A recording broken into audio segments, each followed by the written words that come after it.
तकरीबन वो 1 घंटे की ऑफ रोड ड्राइव के बाद हम श्री लेक पर पहुंच चुके हैं। अच्छा, श्री लेक के बारे में एक चीज़ बता दूं कि ये कोई इतनी बहुत अच्छी लेक नहीं है, बहुत छोटी सी और गंदी सी लेक है। बस ये नाम है कि ये छोटी लेक है तो इसको श्री का नाम दिया गया है और ये स्टार्ट में आती है।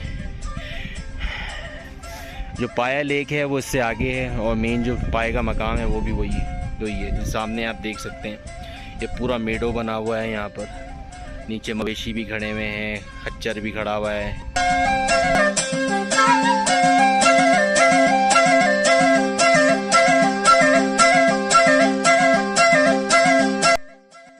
सतह समंदर से इसका फासला तकरीबन 9 से 10,000 फीट के दरमियान है। कसीर ऊंचाई की वजह से यहाँ हवा काफ़ी पतली और ठंडी होती है, जिसकी वजह से बाज़ औक़ात सांस लेने में कुछ मुश्किल हो सकती है। मगर बाखुदा इस सरसब्ज़ और हसीन वादी को देखकर ये तमाम चीज़ें इंसान भूल जाता है और खालिक़े कायनात की तारीफ़ में अश अश कर उठता है। सरसब्ज़ व शादाब मैदान, नीला आसमान, ठंडी हवाएं, आसमान से बातें करते हुए हरे भरे दरख्त, सभी मिलकर रब्बे कायनात की तारीफ़ बयां करते हैं। भाई तो ये श्री है, श्री का मकाम है ये, और ये जन्नत से किसी कम नहीं है। ये आप जगह चेक कर लें, हर जगह सरसब्ज़ व शादाब जो है वो मैदान खुले पड़े हैं इधर, और नीला आसमान देखो ऊपर, और जो है ये 10,000 फीट की बुलंदी पर है तकरीबन कोई, और मतलब बहुत ही खूबसूरत जगह है। तो अगर क्विकली दोबारा से ट्रिप को समराइज़ करें तो हम जुम्मे की रात 10 बजे ग्रीन लाइन एक्सप्रेस से रवाना हुए थे कराची से, जिसने हमें तकरीबन 23 घंटे में यानी अगले दिन रात 9 बजे इस्लामाबाद पहुंचा दिया। उसके बाद हमने वहां पे एक नाइट स्टे लिया और सुबह 6 बजे हम रवाना हो पड़े। 6 से लेके 10 बजे तक इंक्लूडिंग नाश्ता जो है वो हमने किया है बालाकोट में कीवाई वाटरफॉल के पास, वहाँ नाश्ता हो गया।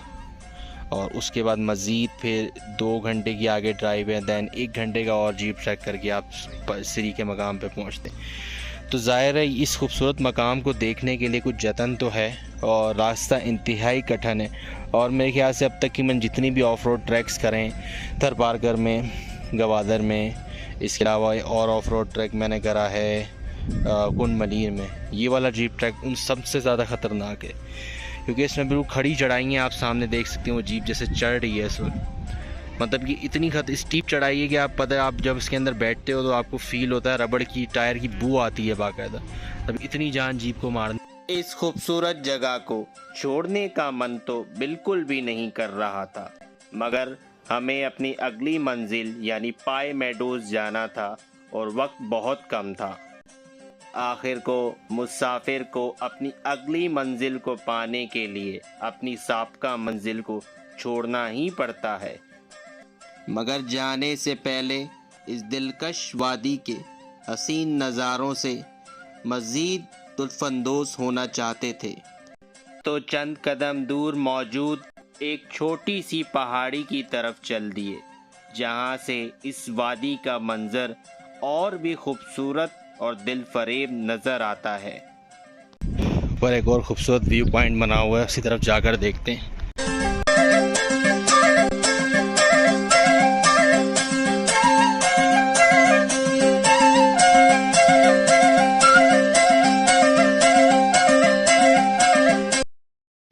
तो ये सामने जो बड़े बड़े सीडर के दरख्त हैं उनके दरमियान आप बादल देख सकते हैं, मतलब ये इतना ऊंचा आ गए हैं कि यहाँ से तो नीचे ज़मीन नज़र ही नहीं आ रही है।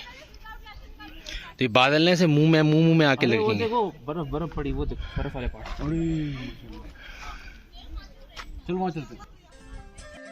श्री लेक और मेडोज़ के दिलकश नज़ारों से मुकम्मल तौर पर सैर और लुत्फ़अंदोज़ होने के बाद हम अपने जीप पॉइंट की तरफ वापस चल पड़े, जहां से हमें वापस अपनी जीप में सवार होकर अपनी अगली मंजिल पाए मेडोज़ की तरफ रवाना होना था।